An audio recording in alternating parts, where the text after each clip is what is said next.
हाँ Freddy. Sir बच्चा टोकरी में है सर। अरे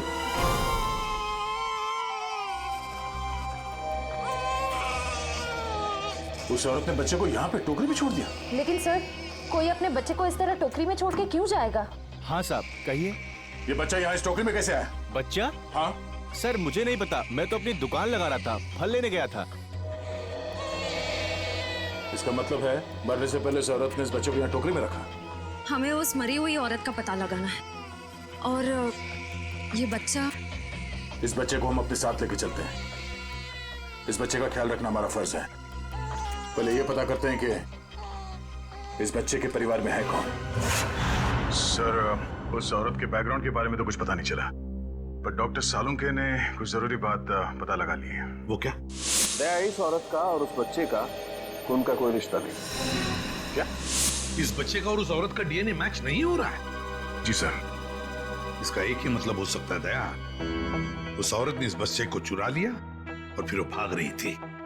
हो सकता है सर। काम करना पड़ेगा, मिसिंग पर्सन ब्यूरो से पता लगाना पड़ेगा कि क्या किसी ने बच्चा गायब होने की रिपोर्ट दर्ज करवाई है क्या।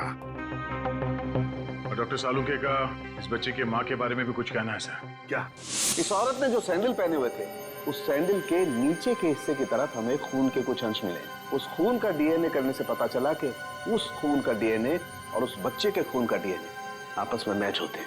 और उस औरत की उम्र जिसका वो खून है लगभग 28 से 30 साल होनी चाहिए। खून के निशान? फिर जरूर इस बच्चे की माँ बुरी तरह से घायल हुई होगी।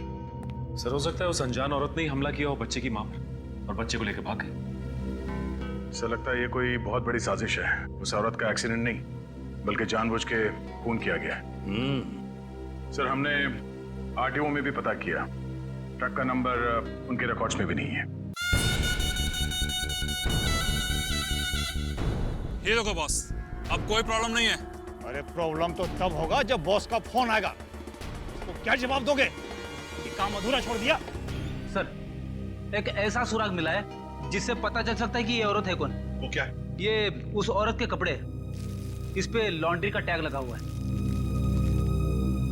बस सुबह इस टैग से पता लगाओ ये कौन सी लॉन्ड्री है, और इस लॉन्ड्री से हमें पता चलेगा कि ये औरत रहती कहाँ है।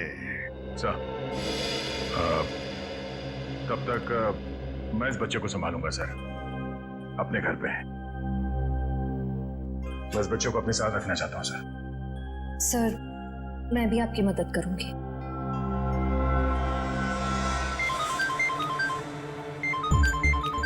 उसी का फोन है। सलाम बॉस। मुझे वो बच्चा किसी भी हालत में जिंदा चाहिए, किसी भी हालत में। समझ गए तुम? जी बॉस।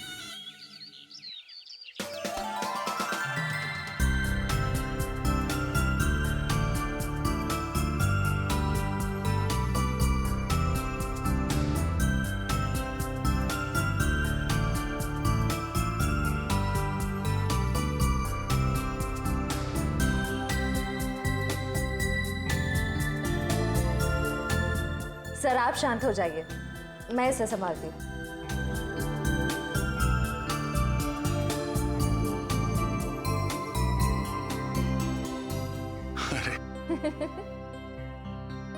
इतनी बात मेरी समझ में नहीं आई।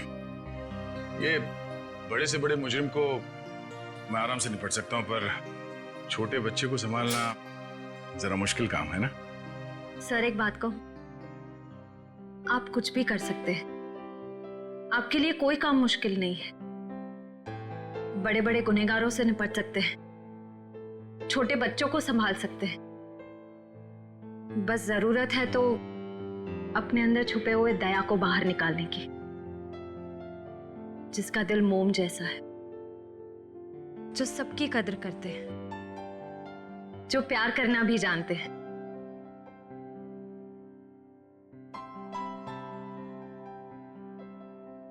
I mean, जो सबकी इज्जत करना भी जानते हैं।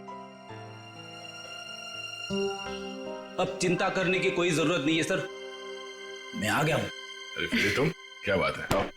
सर हाँ। जब मुझे एहसास हुआ कि आप अकेले बच्चे को संभाल नहीं पाओगे तो मैं आ गया। ला बच्चा दो। इट्स ओके सर, मैं बच्चे को नहीं संभाल पाओगी, मुझे दे दो। लेकिन फ्रेडी, बच्चे को नींद नहीं आएगी, उसे सुलाने का तरीका मेरे पास है। बच्चा दे दो।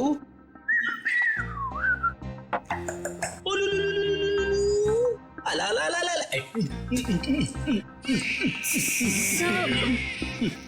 फ्रेडी क्या कर रहे हो? सर, जिद छोड़ो और बच्चे को वापस दे दो श्रेया को। सर प्लीज मैं संभाल लूंगी। कोई प्रॉब्लम नहीं है सर, बच्चे को चुप कराने का फॉर्मूला मेरे पास है। श्रेया, टीवी का रिमोट देना। अब देखना सर, ये कार्टून चैनल देख के बच्चा कैसा खुश होता है। कौन से नंबर पे?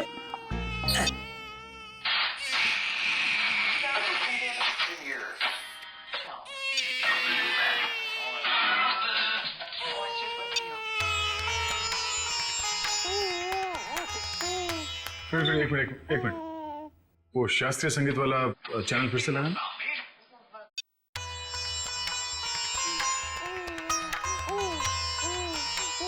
सुरों की काफी समझ है इसे।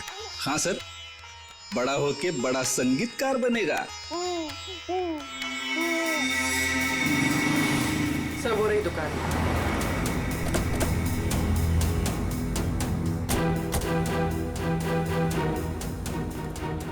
ये लो, कस्टमर के कपड़े हैं, पैक कर दो। हाँ सर, कहिए, कपड़े देने आए हैं या लेने आए हैं? अगर देने आए हैं तो 5 दिन के बाद ही मिलेंगे, और अगर लेने आए हैं तो मैं उम्मीद करता हूँ कि 5 दिन के बाद ही आए होंगे।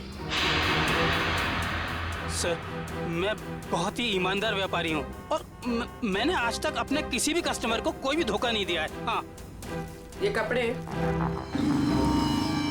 आपकी लॉन्ड्री में धुले हैं ना?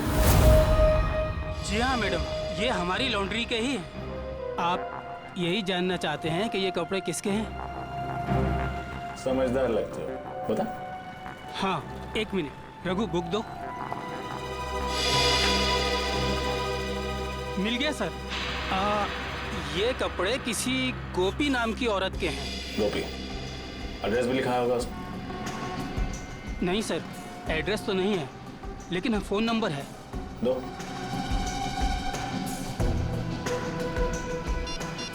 साहब, मुझे तो पहले से शक था जब वो लड़की यहाँ कपड़े डालने आई थी। ऐसा क्या किया था उसने? मैडम, मैंने बोला 5 दिन बाद कपड़े लेके जाना। वो बोली मैं 2 दिन में आऊंगी। मैंने कहा नहीं मिलेंगे, तो मुझसे गुस्सा करने लगी। बोली तुम्हें धोबी घाट पर ले आकर उल्टा लटका दूंगी, और किसी के साथ मोटरसाइकिल में बैठकर चली गई। उस मोटरसाइकिल वाले का चेहरा देखा था तुमने? साहब, उस समय शाम हो चुकी थी और वो रोड के उस पार खड़ा हुआ था, तो मैं ध्यान नहीं दे पाया साहब। इस मोबाइल नंबर के जरिए हम उस मोटरसाइकिल वाले तक पहुंच जाएंगे। चुप रहो, समझे? तो एक बार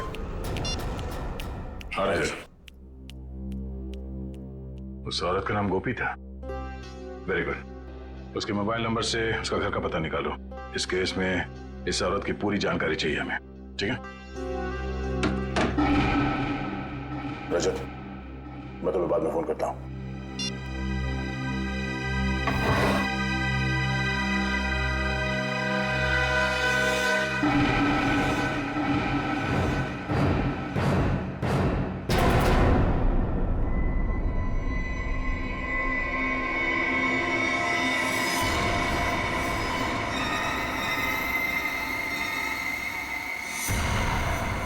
दया, तुम फौरन अपनी बंदूक नीचे रख दो, वरना इस लड़की का भेजा बाहर कर देंगे।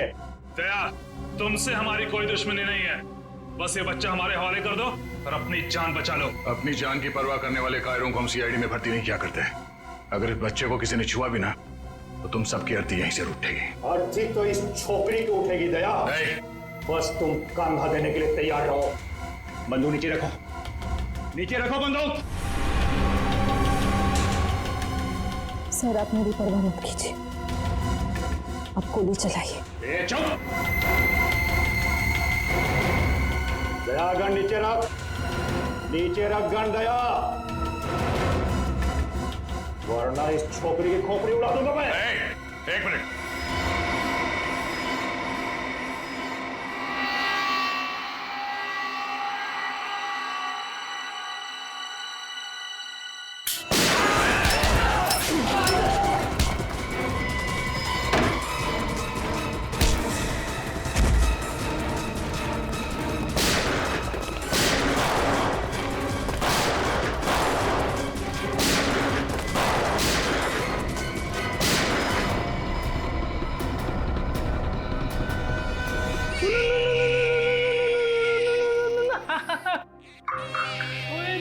इतना छोटा सा मासूम बच्चा किसी का क्या बिगाड़ सकता है?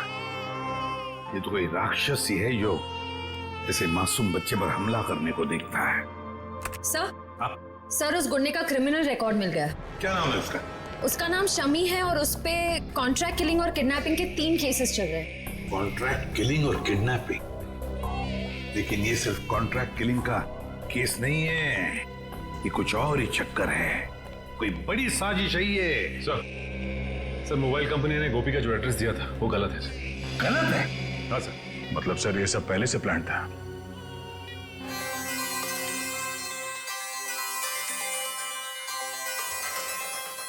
अरे वाइफ का फोन।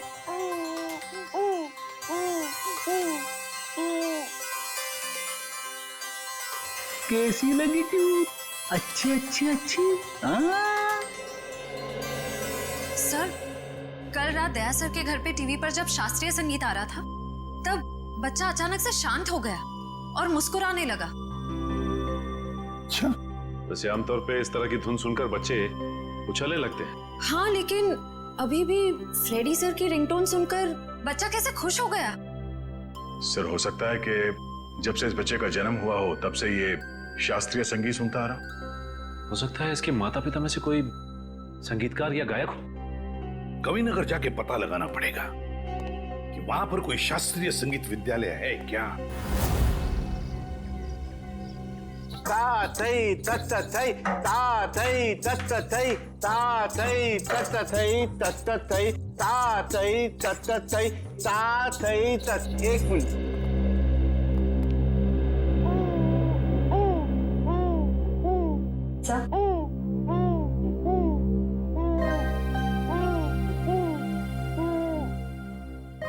लगता है सही जगह पे हैं। नमस्ते। नमस्ते। अरे वाह, ये बच्चा तो बड़ा कोमल है। इसके पैर में कला भी नजर आती है, लेकिन नृत्य सीखने के लिए ये उम्र बहुत छोटी है। मास्टर जी, हम यहाँ बच्चे को नृत्य सिखाने के लिए नहीं लाए हैं। तो फिर इस नन्ही सी जान को आप यहाँ क्यों ले आए? हम लोग सीआईडी से हैं और एक केस के सिलसिले में आपसे कुछ पूछताछ करने आए हैं। ओह जी, पूछिए। जरा इस बच्चे को देखिए, आप पहचानते हैं इसे? देखा आपने इसे? जी नहीं, इस बच्चे को कभी देखा नहीं मैंने। आपने इस औरत को देखा है? अरे ये तो हमारे बगल वाली डे केयर सेंटर में काम करती है। Baby day care centre?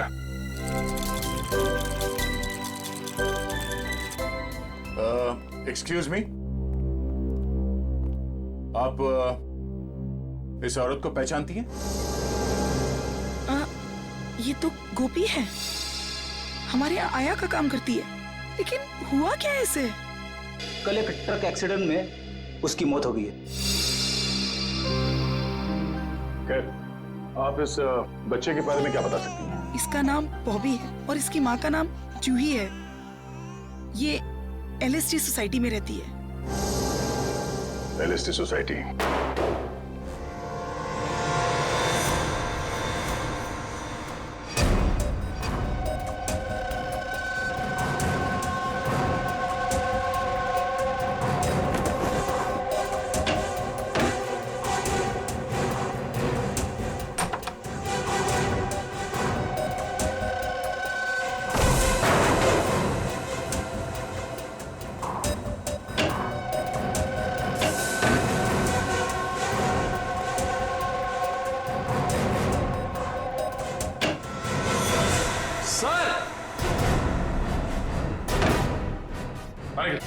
Sir ये देखिए, बॉबी की माँ जूही को ही मार दिया।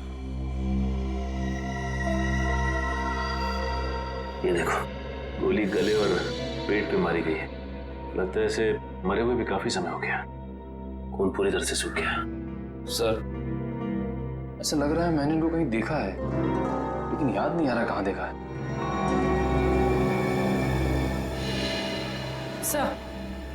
सर वो देखिए,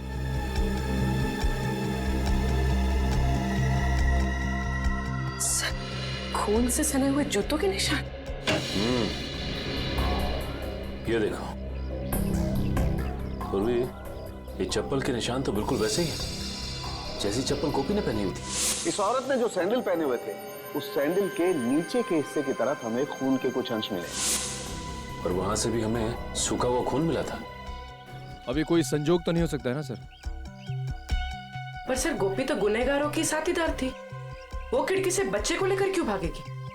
ये समझ में नहीं आ रहा कि वो यहाँ आई क्यों थी। वो तो नर्सरी में आया का काम करती थी ना। मगर सर जूही को मारने के बाद बच्चे को अगवा करने की क्या जरूरत थी? एक बच्चे से किसी का क्या फायदा हो सकता है? सर लगता है ये जूही के पति की फोटो है। लेकिन ये जूही की पति की फोटो है नहीं, बल्कि थी। हॉल में इस फोटो पे हार चढ़ा हुआ था। एक काम करो, इस कमरे को अच्छी तरह से छान मारो, देखो क्या मिलता है। सर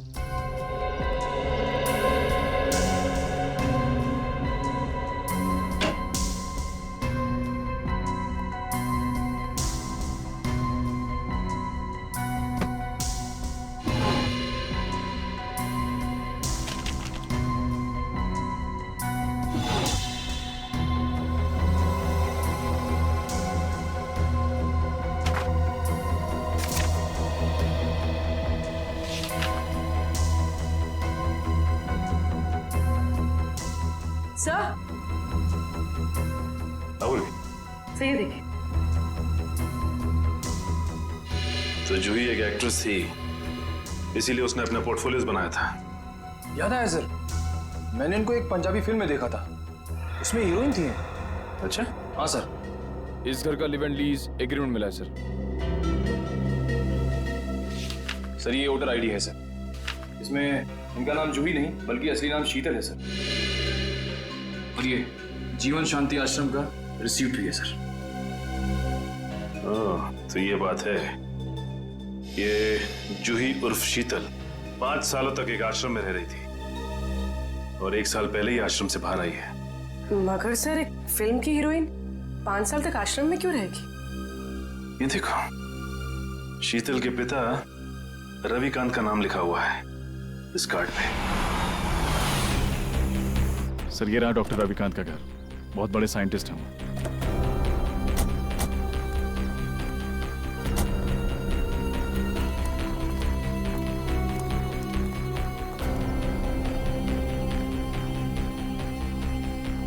सर ये घर तो लगता है काफी टाइम से बंद पड़ा है। हाँ रजन, ये देखो कितने दिनों के अखबार पड़े हैं यहाँ पर, ये सारे खत पड़े हैं। काम करो, इन दोनों घर के अंदर जाके अच्छी तरह से तलाशी देखता हूँ ये चिट्ठियां क्या है।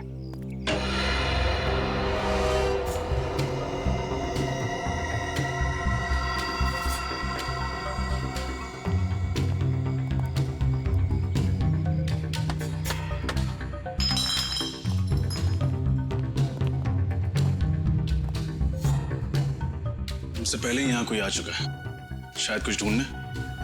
देखो कुछ हाथ लगता है क्या? सर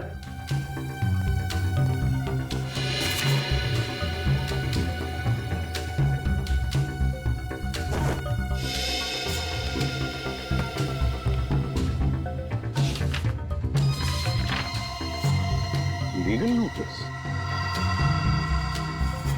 अरे सुनिए सुनिए, देखिए मैं सीआईडी से हूँ। एक बात बताइए, आप रविकांत जी को जानते हैं? हाँ सर, 10 सालों से वो मेरे पड़ोसी हैं। अचानक उनकी मौत की खबर सुनकर बहुत दुख हुआ। अचानक मौत हो गई रविकांत जी की? कब, कैसे? गाड़ी की स्पीड इतनी तेज थी कि वो कंट्रोल नहीं कर सके और वो जाके नदी में गिर गए। Oh my God. कुछ मिला? नहीं सर। ये रविकांत जी का एक्सीडेंट ही था या? एक्सीडेंट ही था सर। ठीक है, थैंक यू वेरी मच, अब जा सकते हैं। नोटिस कैसी?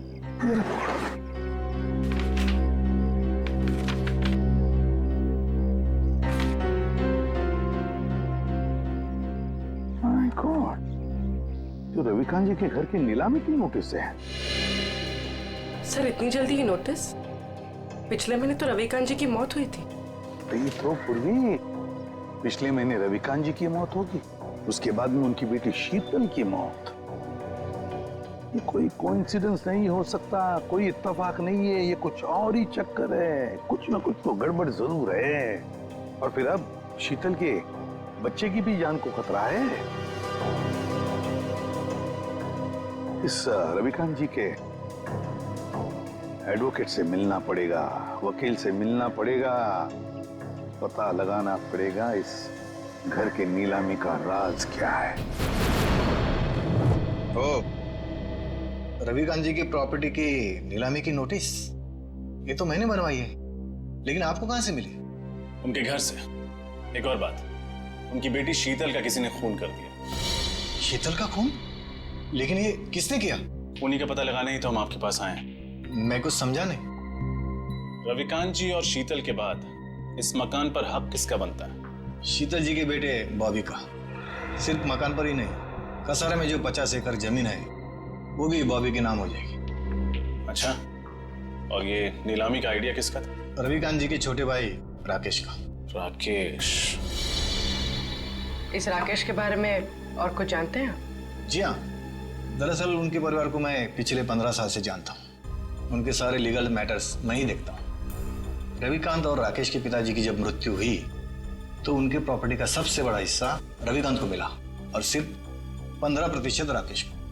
ऐसा क्यों किया उनके पिता? क्योंकि राकेश के तौर तरीके और आलसीपन की वजह से उनके पिताजी काफी नाराज थे और उनको राकेश पर भरोसा नहीं था। तो इस बात से तो राकेश जी को बहुत गुस्सा आया होगा। जी हाँ, बहुत।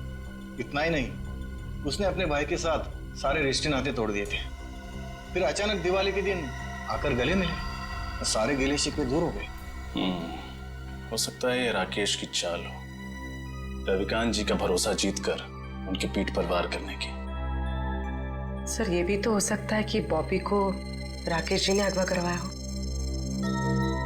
ये तो राकेश से मिलकर ही पता चलेगा।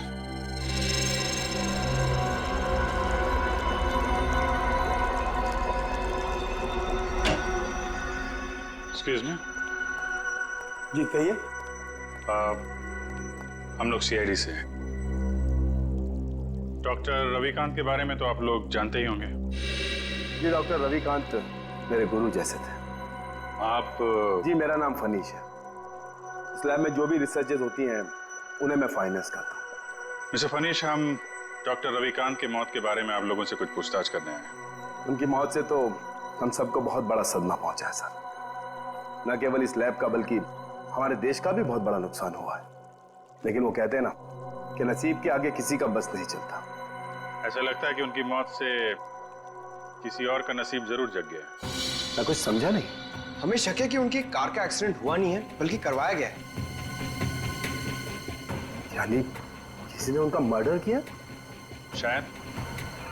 वैसे किस चीज पर रिसर्च कर रहे थे डॉक्टर रविकांत? इसके बारे में तो उन्होंने कभी किसी को कुछ नहीं बताया। वो एक टॉप सीक्रेट रिसर्च कर रहे थे, इसीलिए उसका जिक्र उन्होंने कभी किसी को नहीं किया। सर, वो कुछ डरे डरे से रहते थे। क्यों? किससे?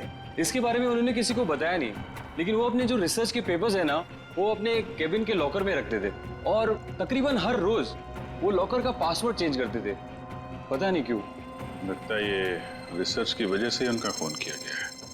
उनका केबिन दिखाइए जरा।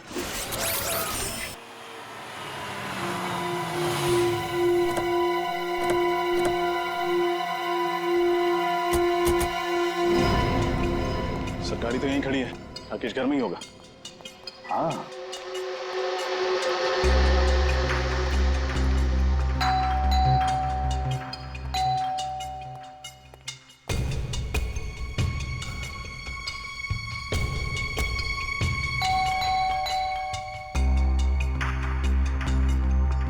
तो लगता है घर में कोई नहीं है, कोई दरवाजा नहीं खोल रहा है। घर में कोई तो है, आवाजें आ रही हैं। खोल दो दरवाजा।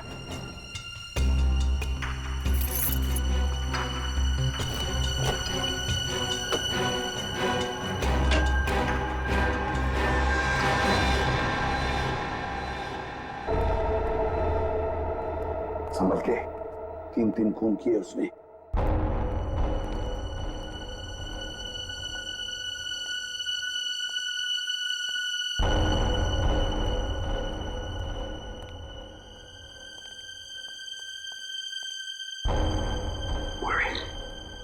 इस तरफ चलो।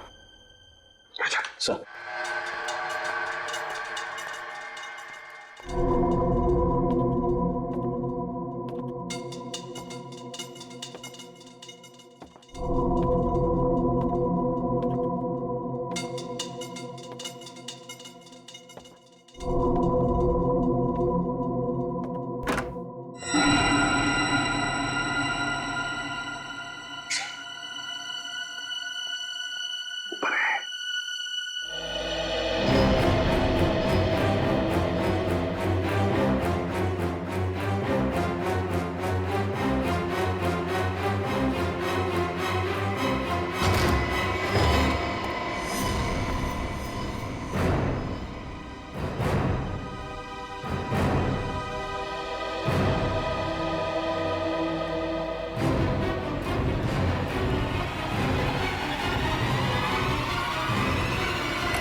सीआईडी।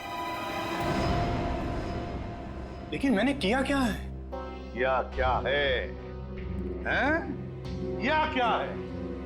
अभी पता चल जाएगा क्या क्या है। इसके घर की अच्छी तरह से तलाशी लो। सर आप पूरे घर की तलाशी ले लीजिए, पर प्लीज मुझे ये तो बताइए कि मेरा गुनाह क्या है? रविकांत और शीतल को क्यों मरवाया तुमने? शीतल का कत्ल हो गया सर? कब और कैसे? कब और कैसे? बड़े भोले बनने की कोशिश कर रहे हो राकेश जी, हैं? सर प्लीज मेरा यकीन मानिए, इसके बारे में मैं कुछ नहीं जानता। झूठ झूठ बोल रहे हो तुम। रविकांत और शीतल को पहले मरवाया और फिर शीतल के बच्चे को अगवा किया। इस औरत को पैसे दिए थे ना तुमने ये सब करने के लिए? क्यों? नहीं सर, मैंने ऐसा कुछ नहीं किया। इस औरत को मैं पहली बार देख रहा हूँ सर। मैं रवि भैया और शीतल का खून क्यों करवाऊंगा? इसलिए इस जायदाद के लिए, जायदाद के पेपर थे, है ना? क्यों? और तुम ये भी जानते थे कि रविकांत और शीतल की मौत के बाद ये सारी जायदाद शीतल के बेटे के नाम पर हो जाती, और अगर शीतल के बेटे का कुछ कम ज्यादा होता तो ये पूरी की पूरी जायदाद तुम्हारे नाम पर हो जाती। यही चाहते थे ना तुम? जी सर, लेकिन क्या? लेकिन क्या? लेकिन सर मैंने किसी का खून नहीं किया, और ना ही सर मैंने बॉबी को किडनैप करवाया। प्लीज मेरा यकीन मानिए। तुम्हारा यकीन करूं? क्यों? क्यों यकीन करूं तुम्हारा मैं? हैं? कोई सबूत है तुम्हारे पास? क्यों? क्यों यकीन करूं तुम्हारा मैं? हैं? कोई सबूत है तुम्हारे पास? हाँ सर, एक मिनट।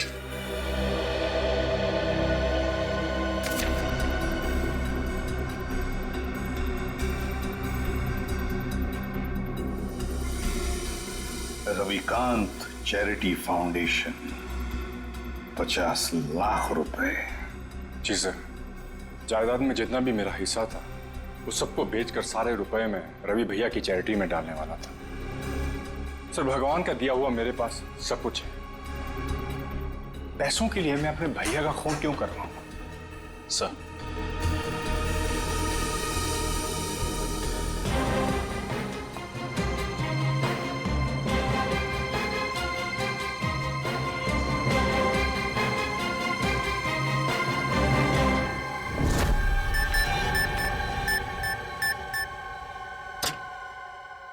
ये क्या?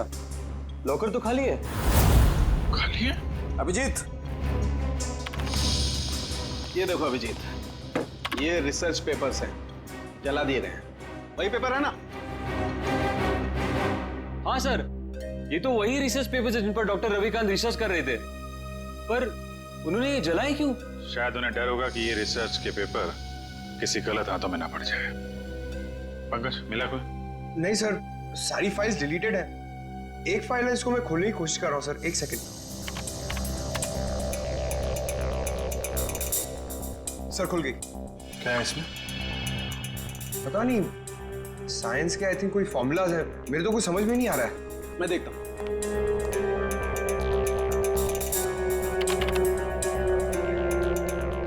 ओह, नहीं अभी जी, ये कोई साइंस का फार्मूला नहीं है, ये एक वायरस की टेस्टिंग रिपोर्ट है। क्या मतलब सर? मतलब ये कि जैसे जहर का काट जहर होता है, वैसे ही किसी भी बीमारी का इलाज उसके वायरस के द्वारा ही किया जाता है। और इस वायरस का टेस्ट किसी इंसान पर कर रहे थे डॉक्टर रविकांत। और कौन सा वायरस है ये? ये बेलकोप नाम का वायरस है। बहुत रेयर किस्म का वायरस है, ज्यादा सुना नहीं है इसके बारे में। मगर सर ये वायरस टेस्ट किस पर कर रहे थे? माय गॉड, मैं समझ गया अभिजीत। अरे है कौन वो? अभी नहीं, 1 घंटे के बाद मैं तुम्हें ब्यूरो में मिलता हूँ, कंफर्म कर लूं फिर बताता हूँ। सचिन, पता चला डॉक्टर रविकांत लैब में क्या बना रहा था? नहीं सर, अब तक तो कुछ नहीं पता चला। सालू के साहब कह के गए हैं कि 1 घंटे में वापस आता हूँ फिर। बस पता चल गया, मैंने गुत्थी सुलझा ली। यार तुम्हें बताना सालू के। बॉस, उस रिसर्च लैब में हमने जिस पेशेंट की रिपोर्ट देखी थी, उसमें पोलकोप नाम का वायरस था। ये कौन सा वायरस है? वही तो पता लगाना है, लेकिन एक टेंशन है बॉस।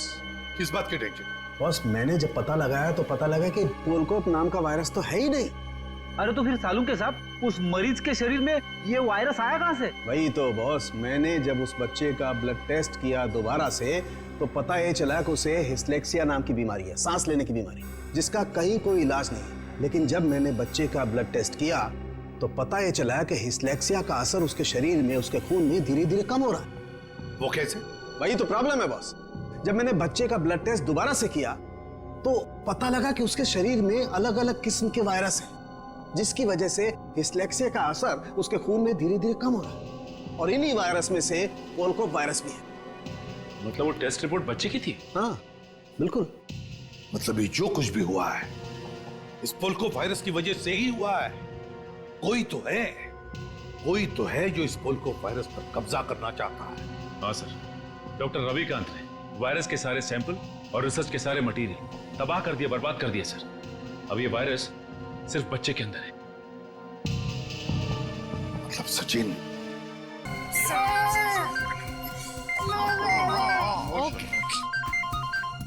एसीपी साहब का फोन। Hello sir. क्या बच्चे के शरीर में वायरस इंजेक्ट किया गया? सर लगता है इसीलिए उसका टेम्परेचर उतरने रहा है, उसे बुखार है सर। हाँ सर, हम लोग वहीं जा रहे थे। ठीक है सर, ओके चलो।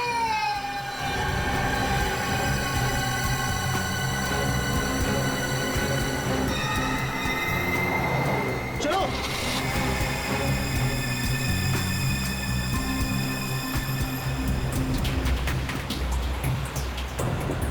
बॉबी का बुखार तो बढ़ता ही जा रहा है।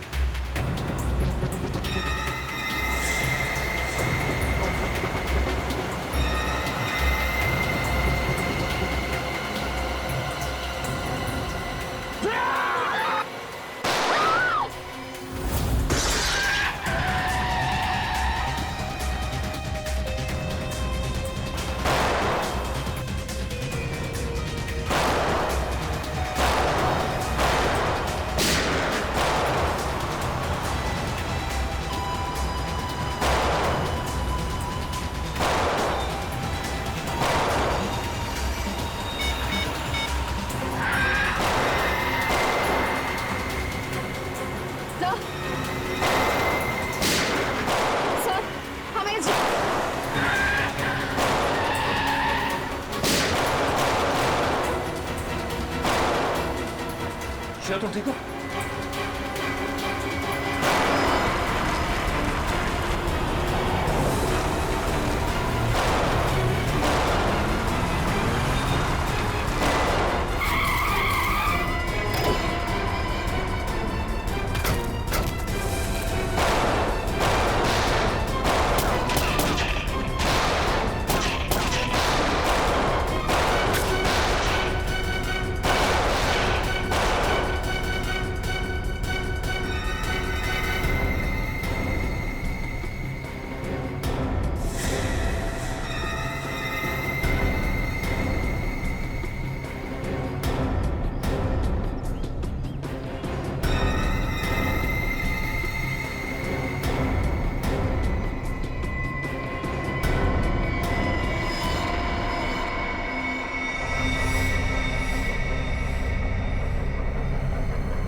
गोली खत्म हुई श्रेया।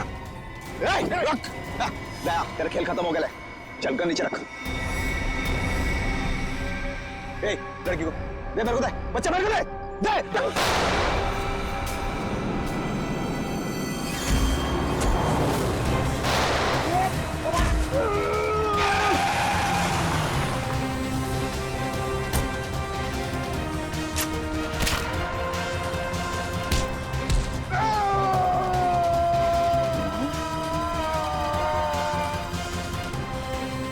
शेर का शिकार करने निकले थे गीदड़ लोग। बोल, किसके कहने पे किया ये सब? शर्म आनी चाहिए तुम्हें। एक मासूम बच्चे के साथ तुमने ऐसी घिनौनी हरकत की। मैं मजबूर था ऑफिसर। मैंने डॉक्टर रविकांत की रिसर्च पर लाखों रुपए खर्च किए, यह सोचकर कि रिसर्च कामयाब होगी तो मैं करोड़ों रुपया कमाऊंगा, मेरी कंपनी के शेयर्स फिर से टॉप पर आ जाएंगे। लेकिन डॉक्टर रविकांत अपने इन्वेंशंस तुम्हें नहीं बल्कि सरकार को देना चाहते थे, ताकि हमारे देश के आम लोगों को फायदा हो। पर ये बात तुम्हें बर्दाश्त नहीं हुई। कैसे बर्दाश्त होती सर? लाखों रुपए का जुआ मैंने खेला, सारा रिस्क मैंने अकेले ने उठाया, और डॉक्टर रविकांत वो फार्मूला गवर्नमेंट को देना चाहते थे, जो मुझे उसके लिए फूटी कौड़ी नहीं देते थे। और ये बात उन्हें समझाने की मैंने बहुत कोशिश की, पर उन्होंने मेरी एक नहीं सुनी सर।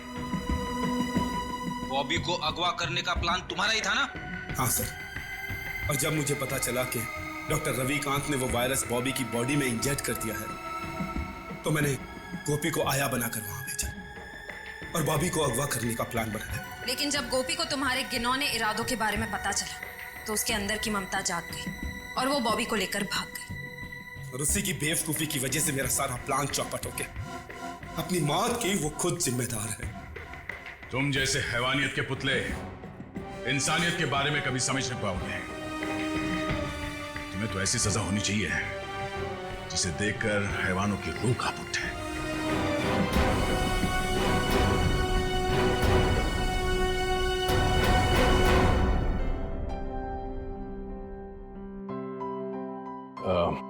सर, हमें इस बच्चे के भविष्य के लिए कुछ करना चाहिए। हाँ, इसके भविष्य का पूरा बंदोबस्त करके रखा है।